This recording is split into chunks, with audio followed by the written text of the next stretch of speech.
ফুলের বাগানে গভীর রাতে লুকিয়ে বসে আছে একটা চোর। মৃদু জ্যোৎস্না, পাতলা অন্ধকার, ওড়াউড়ি করছে পেঁজা তুলোর মতন মেঘ। হঠাৎ দু একটা পাখিও ডেকে ওঠে। নিশীথ কুসুমের তীব্র গন্ধ কেমন আবেশময়।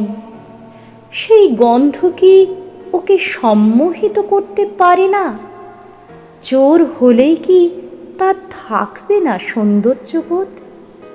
দিন দুপুরে একটা 7 বছরের বাচ্চা মেয়েকে ছিনিয়ে নিয়ে গেল একজন মুখোশধারী।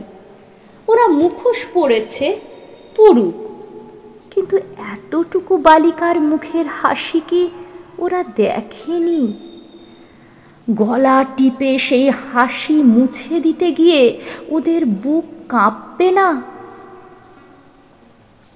তোমার হাতে তলোয়ার থাকলে তোমার শত্রুরও একটা থাকবে, তারপর মুখোমুখি হবে লড়াই।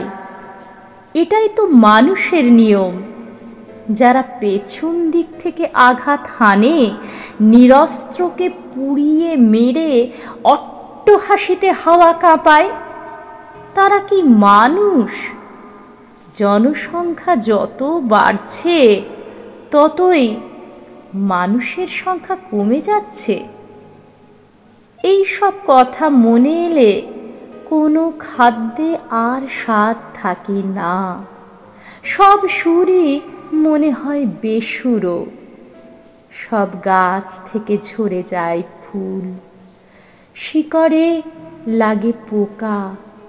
নদীর ধারে নির্জন গাছতলায় এখনো কি কেউ আপন মনে বাঁশি বাজায়? তার প্রতীক্ষায় বসে থাকি।